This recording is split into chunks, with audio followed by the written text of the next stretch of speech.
morning. This is another kind of watch-related video, so not all of you are going to be into it. But, I watch a lot of different watch channels. I've learned a lot from these guys. And I know that my perspective is just coming from a completely different avenue of what all these other guys are doing. And it's interesting what they're doing because, they're reviewing specific watches, they're telling you the detail and the history, and they can be very entertaining. But they're all kind of, white-collar type dudes. And there's nothing wrong with that. I'm not judging that. I'm just saying. Just a fact. So I was watching Teddy Balthazar this morning. He had a video up. It's like, the best watches for work under $1,000. Under $1,000. Yeah, I friggin' hope so.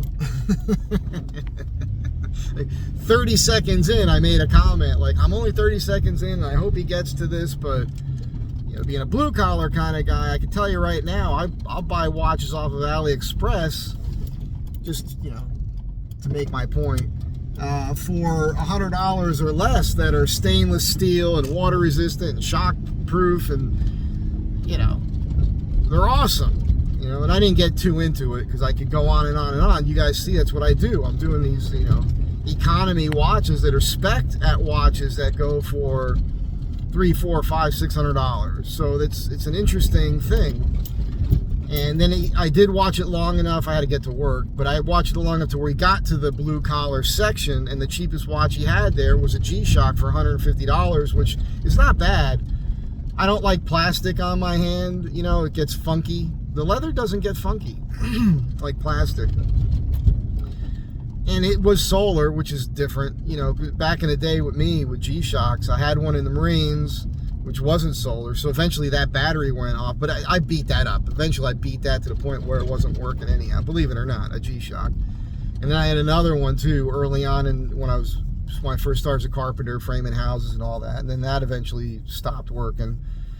But it's interesting to me, these guys, because so there's the Teddy Balthazar, real nice kid, knowledgeable, super likable. He goes on these trips, he goes to these factories where the watches are made, and it's great. Horology, it's called. Like, if you're into watches, you're into horology, which I think is funny. It's a funny sounding word. We all know it. We all know what it sounds like. And then there's like the Mad Watch Collector dude, and he's very entertaining. I like him, high energy. He's got the perfect face for radio. I'm just messing with him. I can't talk, right? Look at me. This is what you're looking at right now. I apologize. What's going on? I didn't even look at myself. Anyhow, I don't look at myself before I leave the house, so that's why I look so disheveled in all these videos. I don't care. Don't care. What's the other one there? So you got that... that Scottish guy, one more watch guy. Guy, very knowledgeable, good stuff. He's got a great t-shirt collection.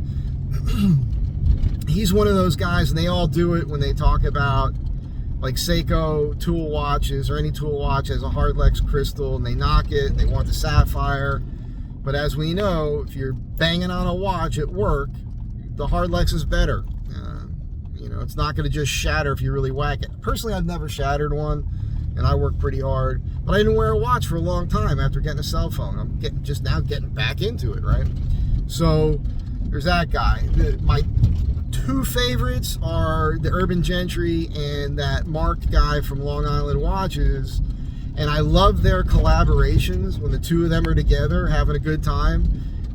They're fun, And I think Mark made the right move connecting with the Urban Gentry, because the Urban Gentry, that's a fun guy, right? He does these funny intros. He makes his own little movies, man. That thing with the Tyrannosaurus Rex is funny.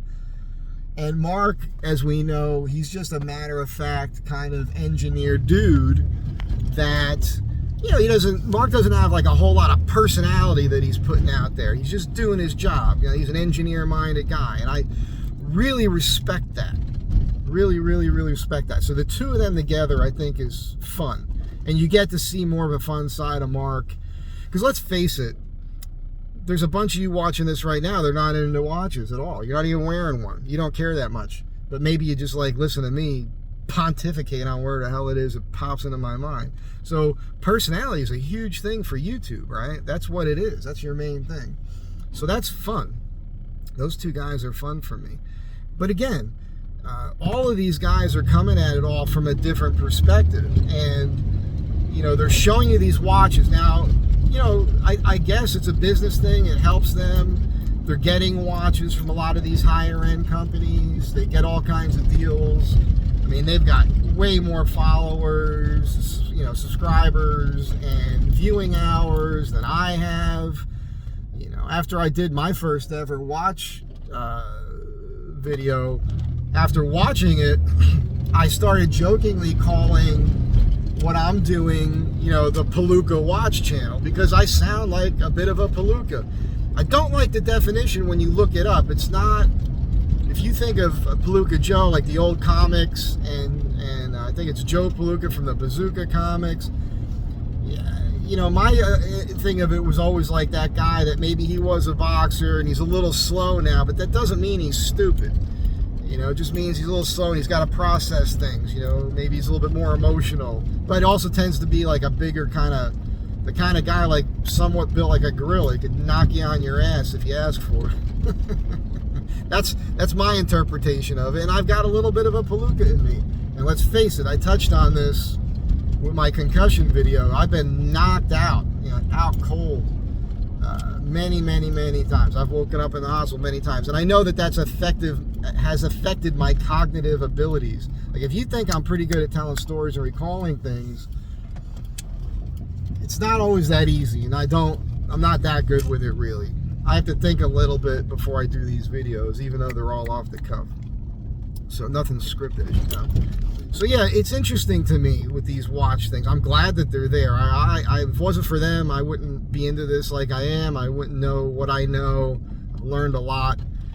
But my entire perspective with the watch thing is about handling it for guys that have wrist sizes, for one thing, really, that are over 7 inches, over 7.5 inches, you know, thicker wrist guys like myself, and then bigger dudes, and then of course the whole thing with come on, lady, and then that whole thing with affordable tough watches.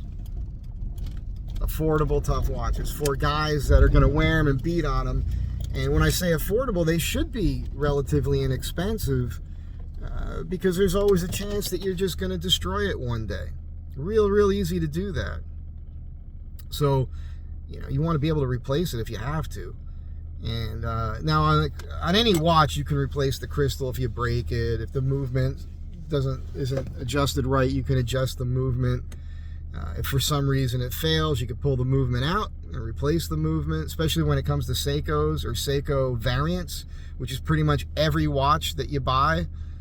Like the AliExpress Chinese type watches, most of them, they're either using there's seagull movements out there, but then there's the Miyotas and there's the Seikos. I'm talking automatics. I'm not big on, not real big on, you know, the other one. You got to put the battery in. I can't even think of the name. That's how much of a Palooka I am. Talking about watches. You know what I'm thinking of. I can't even think of the word right now. So there it is. There's the brain not working. Anyhow, yeah, you can replace a movement. They're like $30 or less. And it's not that difficult. And you could pay a guy to do that, but you can learn. If you're a blue collar guy and you work with your hands and tools, it wouldn't take you very long to figure that out. You could do it. None of this stuff is brain surgery. But yeah, so that's the one rub with these guys and these channels, is just they're reviewing these watches. They're higher end watches. They cost more money than a lot of you would want to have on your wrist if you're doing a blue collar type job. And I will also say, where we're at today with crime, and especially in major cities, but it's happening everywhere. People get mugged and all that. If you're wearing a watch that looks pretty nice, you know, not all the criminals out there are going to know much about watches. Some of them do, I suppose. But,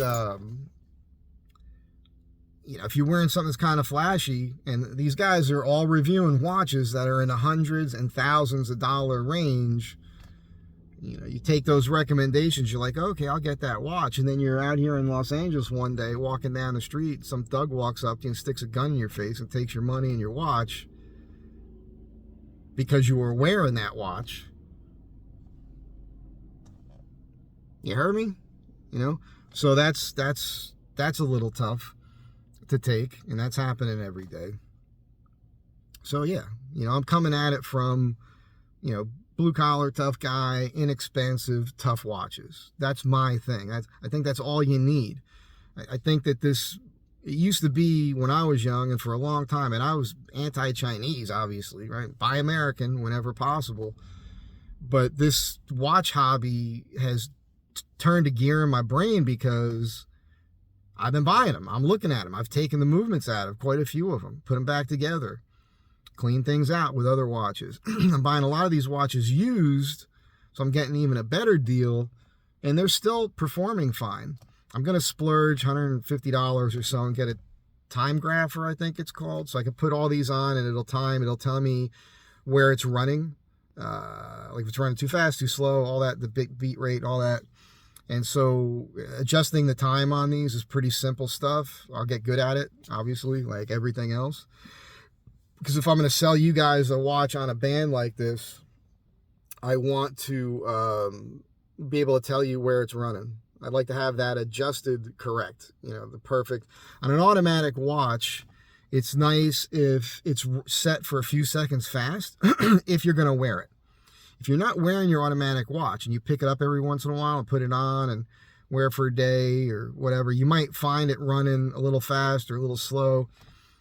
But if you set it a few seconds fast and you really wear it days in a row and you're moving around and you whack your hand on something every once in a while, when you whack it, it sends a little shock wave through the movement and it pauses it for a second and then it kind of catches up. So wearing your watch, an automatic watch that's set for maybe 3 seconds fast, you'll find it'll run more correct and on time if you're actually wearing it and using it and moving it around and whacking it once in a while.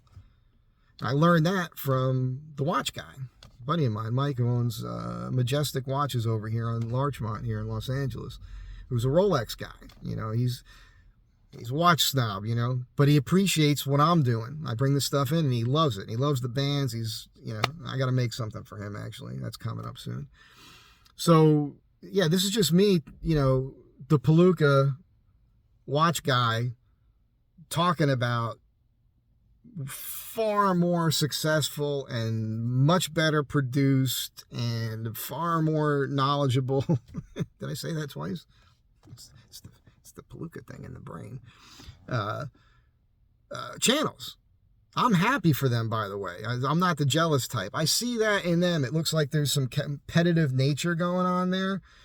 Every once in a while you pick up on a little thing here and there between those guys, like something's mentioned so you could see. I like to suspect they're all getting along. I have my own theories on that. Obviously, the Urban Gentry and Mark from Long Island Watches, they're getting along great. And that's a great... Those are two... It's funny. I like all these guys. I like watching their content. Again, that Scottish guy, I'm not too sure about. He's never going to see this. I'm not that worried. But I could see hanging out and having a beer with that Urban Gentry guy and Mark, right? Those are like, they're far more likable guys. And obviously the Mad Watch Collector guy would be funny too, but I think I would scare him, you know? And I think that's the problem for me with those types of people in general. Again, the Urban Gentry and Mark, they're in New York, so they appreciate people like me a little bit more. You know, we get along, and they'd be their underlying crude manliness that is mostly suppressed for them when they do their videos. I bring that out of them. You know, you can imagine the three of us hanging out at McSorley's, having a few beers there. That would be a friggin' laugh riot. Guaranteed. Next time I'm in the city. I mean, not that I'd ever... it'd be funny to meet those guys. But I'm just saying. they're coming at everything from a different perspective, and there's different reasons, and there's business reasons for it. Mark's making his own watches, and he sells watches, and I think he sells watches too. So their videos are commercials for the brands basically that they are reviewing. The Mad Watch Collector and that other guy, One More Watch, I think it's One More Watch. I'm sorry if I'm screwing that up. That Scottish dude with the great t-shirt collection. I'm jealous of his t-shirt collection. Those guys are reviewing pretty much everything, but they're not selling watches. So those guys are a little bit different. But anyhow, that's it. This is just me talking about something that I'm into right now. And that's going to move. Even though the watch band making thing, I'm making a couple more. I'm not putting as much time into it at the moment because I'm kind of beat up at the end of the day. But that's going to peter off a bit. I'll have them out there. So if he wants to buy them, it's fine. But I've got to start making other things. I definitely have to make some knife sheaths, and I definitely have to remake my wallet. That's on deck there. There's a couple skills that I haven't attempted yet on that, like sewing a zipper in and things like that. So I have to practice that a little bit, and then I'll start knocking those out. And I think the wallets are going to be something I can actually sell. I could put those together and say, hey, here they are. Because my design, nobody else is doing my design as far as the layout, the way it opens, and the way things are stored. Anyhow, again, I like these other watch channels, but they're just not geared towards people like me and probably you. A lot of the guys that are here watching me, they're more, I hear it in the comments. You guys are out there, you're working on your own cars. A lot of you are contractors, a lot of you are retired guys, veterans, all that stuff. Appreciate it. Thanks for being here. You guys are the best dudes on the planet, man. Let's face it. No bullshit. So this is for you. Everything I do is for you guys because we're simpatico, right? We see it kind of the same way. We're out there living life. We're not afraid to go out and go after these challenges and put ourselves out there and be and work around, in dangerous areas and all that sort of thing. It does something to you. It's a little bit different from guys that are just sitting in a little home office and they work from home or they're in an office all day. It's just a different thing. I'm not saying one's better than the other. I'm just saying it's different. That's all it is. It's just different. So what's great about YouTube, you could be different. You could be yourself. And if you go into it not expecting anything, which is always the best way, no expectations, no disappointments. I've said that to every woman I've ever gone out with. Well, since the age of 35 or so.